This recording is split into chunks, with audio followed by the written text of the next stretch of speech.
You've done everything right, prepared rich compost, watered carefully, and even added organic fertilizer. The plants look fine at first, you get plenty of flowers, maybe even tiny fruitlets forming, but then, something strange happens. The blooms drop, the baby fruits shrivel, and the cycle repeats itself with no harvest in sight. It's frustrating, confusing, and all too common. You might assume the problem is a lack of nutrients, so you add more compost, more potassium, more organic bloom boosters, but still, nothing. The real issue is something most gardeners don't talk about: hidden stress below the surface.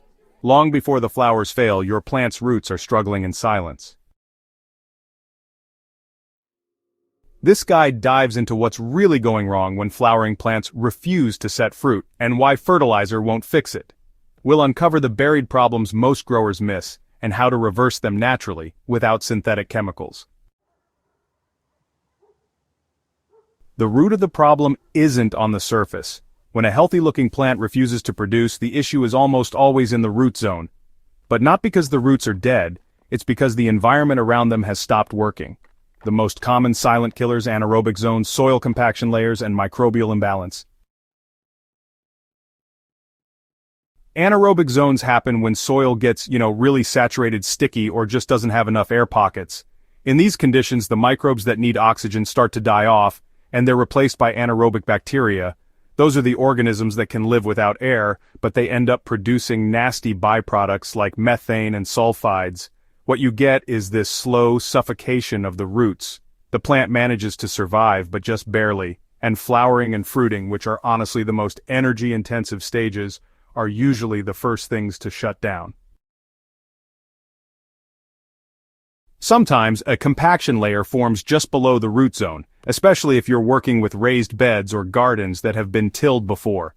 It might be as subtle as a dense 6-inch crust, and that's often caused by repeated watering and, people walking over the same spot. Roots end up hitting this barrier and just stop growing. Without anywhere to expand, they can't reach deeper nutrients or moisture. So the plant tries to flower, but it simply doesn't have the resources to get the job done. And then, there's the issue of microbial imbalance. Even in soils that seem well-fed, if there's not enough diversity underground, plants might not get the signals they need to actually start reproducing. Soil life isn't only about breaking down compost, it also communicates with plant roots, sends out hormonal cues, and helps with nutrient exchange. Without a strong microbial network, fruiting crops like tomatoes, squash, peppers, or melons often end up with delayed or incomplete fruit development. Now let's explore how to fix these issues, starting with oxygen. Reintroducing air, fixing anaerobic soil zones. If your soil feels soggy or smells sour, it's time to bring back the breath of life. Oxygen is the first nutrient for both roots and microbes. Start by stopping any overwatering. Even organic mulch can trap too much moisture if it's too thick or packed tight. The simplest method to reintroduce air is passive aeration. Take a sturdy garden fork or broad fork and gently wiggle it into the soil every 8 to 12 inches across the bed. Don't turn the soil, just crack it open. This creates channels for air and water without disturbing the microbial layers. You can also bury vertical towers of loose carbon material. Hollow bamboo stakes filled with leaf mold or straw work wonders. As roots approach these towers, they find oxygen, fungal allies, and even worms, all of which support flower and fruit development. Biochar is another hero here. Unlike compost, it doesn't rot or compact. Its porous structure adds permanent air pockets and gives microbes a long-term home. To make it effective, pre-soak it in compost tea or worm leachate to charge it before application. A small amount goes a long way in reviving oxygen-poor soil. Breaking compaction without tilling is honestly a game-changer. If your plant's roots can't go deeper, neither can your yields. So, breaking up compaction doesn't mean running a tiller, Actually, mechanical tilling often makes things worse over time by shattering structure and driving fine particles downward. The best method is biological tillage, using plants themselves to break open the soil.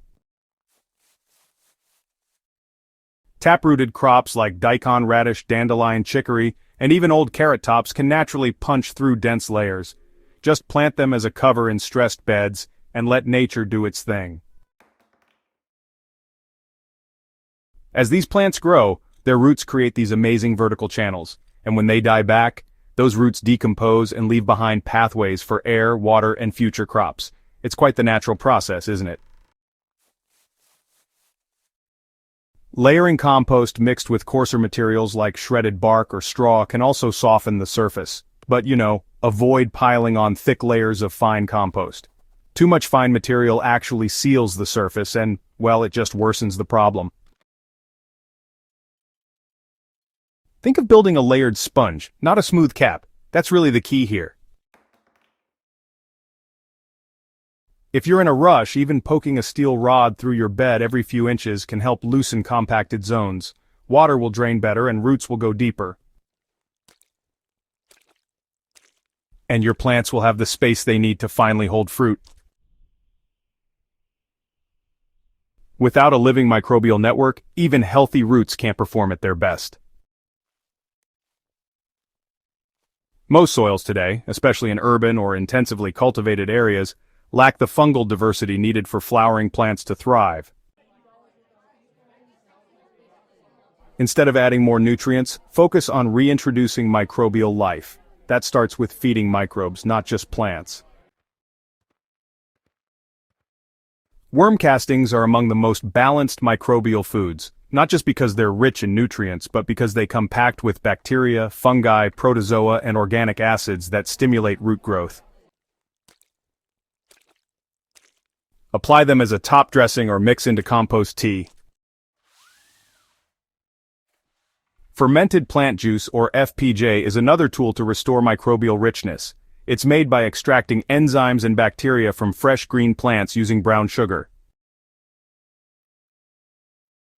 When sprayed or poured into the soil, FPJ stimulates microbial reproduction and nutrient cycling, fast. Don't forget diversity.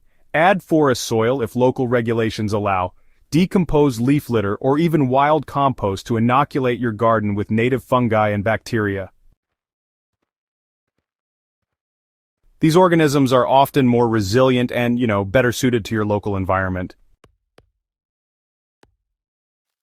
Finally, resist the urge to dig or till once microbial life returns. Disturbance kills fungal networks.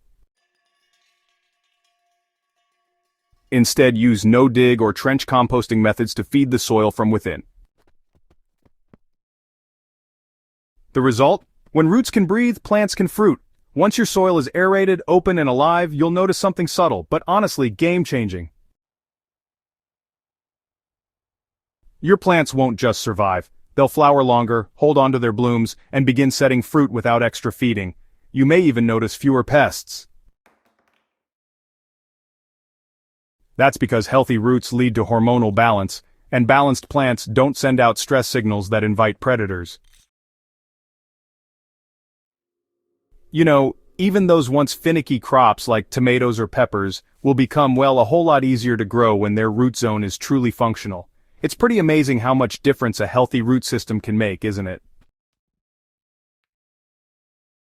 Here's a final thought for you. It's not about feeding, it's about fixing.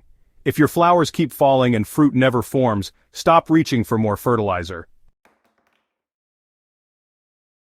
The real fix may lie much deeper, underneath the mulch, beyond the compost, in the quiet mechanics of air, water, and microbes. Treat the root zone like a living system, give it oxygen, open the pathways, invite life back in, and honestly, the blooms will take care of themselves. If this guide helped you rethink how flowering and fruiting really work, don't forget to subscribe to Hydro Haven, share this video with a fellow grower, and leave a comment about your soil revival success. Sometimes the most important nutrients can't be bottled, and they're already waiting in your soil if you know how to unlock them.